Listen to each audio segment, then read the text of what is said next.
డ్రామాలు ఆడుతున్నటువంటి రాహుల్ గాంధీని అడుగుతా ఉన్నా.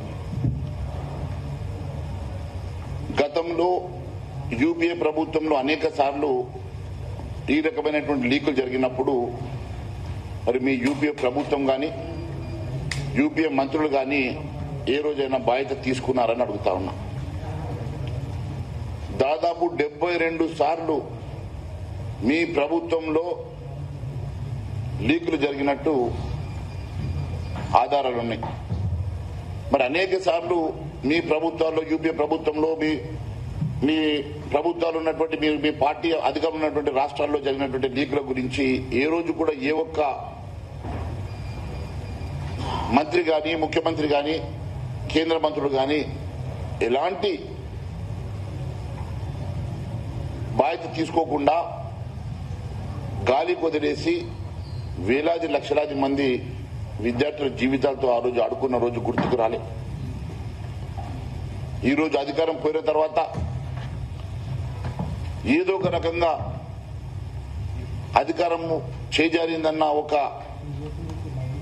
కుట్రతోటి మీరు ఈ రకమైనటువంటి రాజకీయ క్రీడ ఆడుతున్నటువంటి రాహుల్ గాంధీ, ఆయన సహచరులు, అదే మాదిరిగా ఆ పార్టీకి సంబంధించినటువంటి కొంతమంది నాయకులు ఈరోజు పూర్తిగా విద్యార్థి లోకాన్ని సోషల్ మీడియా ఆధారంగా ఏదో ఒక రకమైనటువంటి కుట్రలో భాగస్వామ్యం చేస్తున్న మాట వాస్తవం కాదని అడుగుతా ఉన్నాను.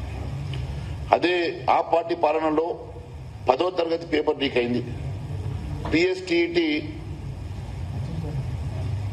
2023లో, ఏడీఓ ఎగ్జామ్ 2024లో, ఫార్మసీ ఎగ్జామ్ జూలై 26 లీక్ జరిగి లాఠీచార్జ్ అయిన సంగతి. ఇక్కడ బీఆర్ఎస్ పార్టీ హయాంలో ఎంసెట్ 3 సార్లు ఎంసెట్ పరీక్షను 3 సార్లు లీక్ చేస్తే 3 సార్లు ఎగ్జామ్ కండక్ట్ చేసిన సంగతి. Group 1, group 2, group 3, group 4, AEE, assistant motor vehicle inspector, DAO ఇలా 15 సార్లు పేపర్ లీక్ అయి అనేక మంది నిరుద్యోగ యువత విద్యార్థుల భవిష్యత్తుతో చెలగాటమాడినటువంటి బీఆర్ఎస్ ప్రభుత్వానికి ఈరోజు ఆ రోజు ఏం గుర్తుకు రాలేదు, కానీ ఈరోజు సినిమా డైలాగులు గుర్తుకొస్తా ఉన్నాయి. నేను అడుగుతా ఉన్నాను, ఇటు టీఆర్ఎస్ పార్టీ నాయకులు కానీ కాంగ్రెస్ పార్టీ నాయకులు కానీ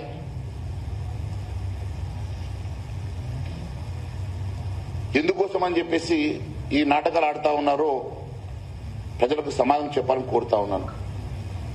మిత్రులారా,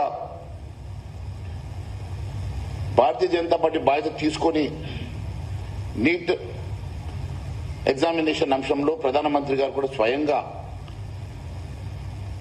బాధ్యుల్ని కఠినంగా శిక్షిస్తారని చెప్పడమే కాకుండా ఒక చట్టాన్ని కూడా public examination prevention of unfair means of 2024 ఏదైతే చట్టం తీసుకొచ్చారో ఆ చట్టాన్ని సవరణ చేసి 3 నుంచి 5 సంవత్సరాల శిక్షను 10 సంవత్సరాల శిక్ష చేసి ₹1 కోటి ఫైన్ ని 10 కోట్లకు పెంచి ఒక కఠినమైనటువంటి చట్టాన్ని కూడా తీసుకొచ్చారు. ఆ రోజు బాధ్యులైనటువంటి అధికారులను అరెస్ట్ చేయడము, మరి పదవుల నుంచి ఆ చైర్మన్ తప్పించడము, సిబిఐ ఎంక్వైరీ దాని మీద పెట్టించిన తర్వాత కూడా దీన్ని ఏదో ఒక రకంగా రాజకీయం చేయాలి కాబట్టి చేస్తున్నట్టుగా మరి అనేకమైనటువంటి ప్రయత్నాలు చేస్తున్నటువంటి ప్రతిపక్ష పార్టీలు ఈరోజు కేవలం 12 సంవత్సరాల్లో ఒక్క చిన్న అవినీతి మచ్చ లేకుండా ఈ దేశాన్ని పాలిస్తున్నటువంటి నరేంద్ర మోడీ గారి ప్రభుత్వాన్ని ఏదో ఒక రకంగా బదనాం చేయాలని కుట్ర చేస్తూ ఏదో ఒక రకంగా ఒక అంశాన్ని పెద్దది చేసి దాన్ని సోషల్ మీడియా ద్వారా మరి రాజకీయ పార్టీలు దీన్ని వాడుకునే ప్రయత్నం చేస్తూ అనేక రచ్చ చేసే ప్రయత్నం చేస్తూ ఉన్నారు. నాడు లీకులు చేసిన హీరోలే నాడు లీకులు చేసి నేడు నీతులు చెప్తా ఉన్నారు. నిన్న చూస్తా ఉన్నాను.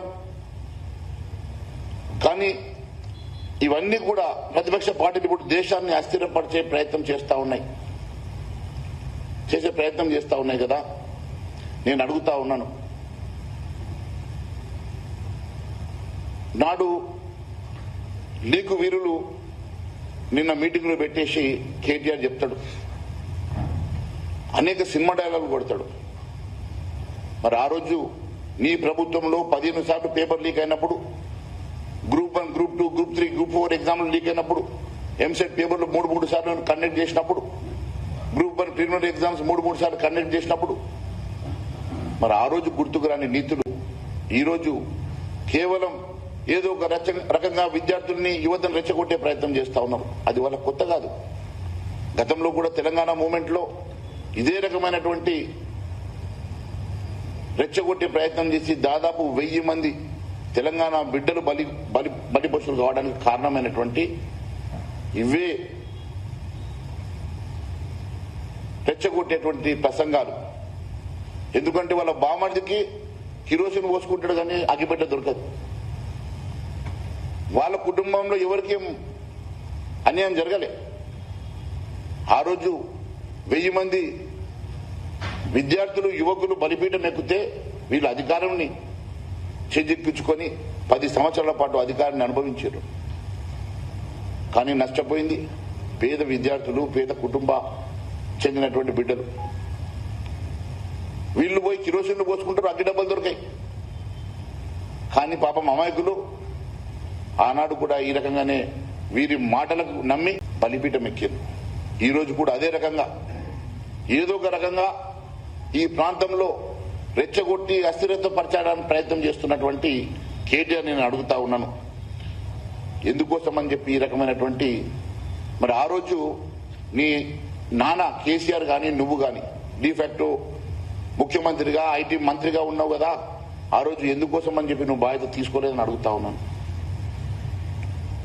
ఈ రోజు మీరు అనేక విషయాలు మాట్లాడుతూ ఉన్నారు. ధర్నా చౌకులు ఎత్తేసిండ్రు, ఆ రోజు ప్రజాస్వామ్యాన్ని కూని చేసిండ్రు. ఈరోజు ప్రజాస్వామ్యం గురించి మాట్లాడుతూ ఉన్నారు. ఈరోజు ఈ కుట్రలో